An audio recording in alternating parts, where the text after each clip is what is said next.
Hey friend, welcome back to the Clarity to CEO podcast. My name is Philippa, and I'm really glad that you're here. Last week, we talked about inconsistency and how it's not actually a discipline problem at all. It's a strategy or system problem. And today, we're building on that conversation in a very practical way. Because once you have the clarity and the structure, the next question becomes, okay, what tools actually help me stay consistent in my content creation without making this more complicated? And I want to walk you through that in a way that keeps things simple, keeps it strategic and realistic for your life. Of course, before we dive in, let me connect a few dots for you. If you've been listening to this and thinking, I just need some ideas, or I need structure and accountability, that's exactly why I built the Strategic Marketing Mastermind. This is where we take everything I'm teaching here and actually build it into your business. And the best way to experience this is firsthand to attend my free Strategic Marketing Canvas workshop. There you're going to walk away with clear messaging, a focused direction, and a 90-day plan that you can actually follow. And from there, you'll know if you're ready to step into the next level inside the mastermind itself. And also, When Clarity Leads, my new book is officially releasing very soon. And when you grab your copy, you'll get access to my companion course. That's the CEO Shift, which is designed to help you apply everything we're talking about in real time.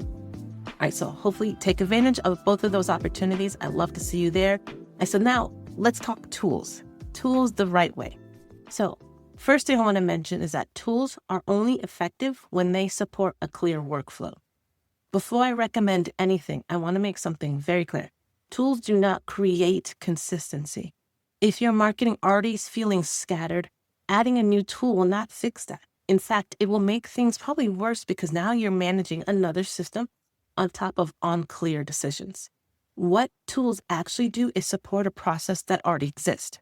So before you think about what should I use, you need to understand what is the process I'm trying to support, and then you can figure out what tools are going to support that.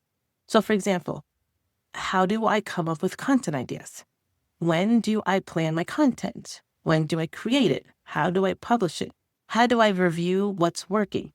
Once that workflow is defined, if you can answer all those questions, the tools you'll need are going to become incredibly helpful because they're going to remove the friction in between all those steps.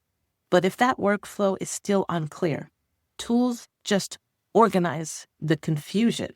It doesn't really make it smoother. So that's the first thing we need to do is clarify your workflow. And then you can start to see those gaps and where things are needed and where things are frictionless or full of friction. Then the second step is to understand that the goal is that you don't need more tools, you need less friction. One of the biggest mistakes I see, especially with growth-focused entrepreneurs, is overbuilding their systems. You start with something simple, and then over time you add a new app for planning, or a different tool for scheduling, another system for tracking, something else for idea storage. And suddenly your marketing process requires you logging into 5 different platforms just to post one piece of content. And that's not efficiency, that's friction. What you actually need and want is a system that feels easy to move through, something that allows you to go from idea to execution without overthinking every step. A good tool should make your next step obvious. A bad tool makes you pause and think, wait, where do I go now? What's the next step in this platform? And if that's your case, you need to start simplifying things. If your tools are slowing you down, they're not supporting your growth, they're giving you some friction. The next step in the process is you need a simple system for capturing and organizing your ideas. So let's start at the beginning of your content process. Most inconsistency starts here, not because you don't have the ideas, but because you don't have a place to put them. So what happens? You have a great idea in the middle of a client call or while you're driving or walking, and then it disappears.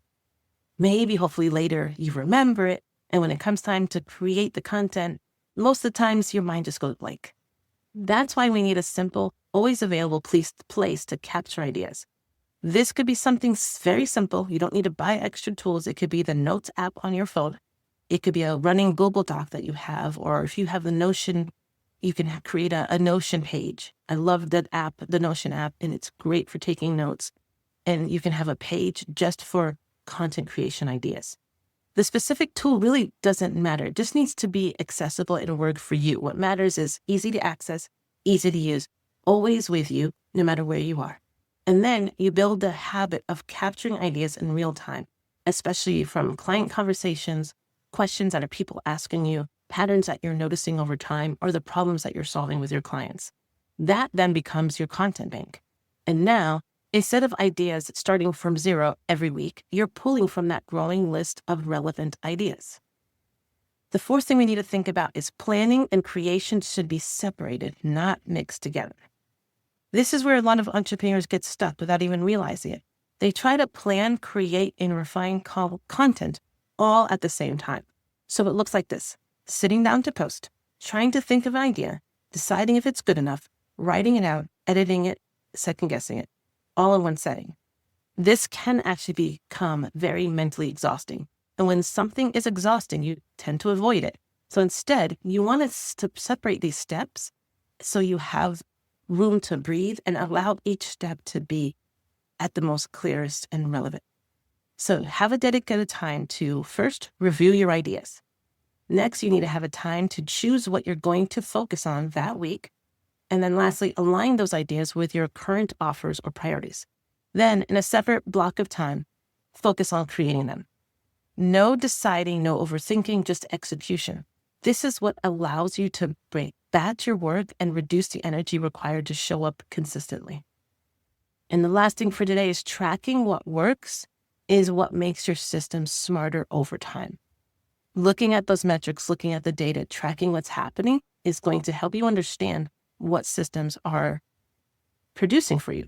So let's talk about the most important part people skip. If you're not tracking what's working, you're relying on memory and emotion. And both of those, unfortunately, are a little bit unreliable. They're great at some moments, but for building a strategy, they could be unreliable. So you might think that post didn't go well, when in reality, it generated conversations behind the scenes. Or that topic didn't land, when actually it did attract the right type of clients. They just weren't there yet. So take a look back and really look at the data. So you need a simple way to review your content consistently. It doesn't need to be complicated. This can be very simple. Maybe like once a week, you can ask, okay, what content got responses or messages? What led to conversations or inquiries? And what topics seem to resonate the most? Then you adjust. You don't guess, you refine. And over time, your system becomes smarter, not just more attractive. The goal here is not to build a complicated marketing machine. The goal is to build a simple system that you can repeat consistently. When your tools support your workflow, reduce your decisions, and make execution easier, consistency stops feeling like pressure and it starts feeling like a rhythm. Now, if you're ready to stop piecing this all together on your own and actually build a system that works for your business, come join me at the free Strategic Marketing Canvas Workshop. This is your entry point into the Strategic Marketing Mastermind, where we turn these systems into something you can actually use each week. And don't forget, When Clarity Leads, my new book, is coming out very soon. When you grab your copy, you're also going to get access to the CEO Shift. That's my 4-part course that's designed to help you implement what you're learning immediately. Next week, I'm going to be walking you step by step through how to build your weekly content flow. And this is where everything really starts to come together. Until then, keep leading with clarity and keep shining, and I will see you then.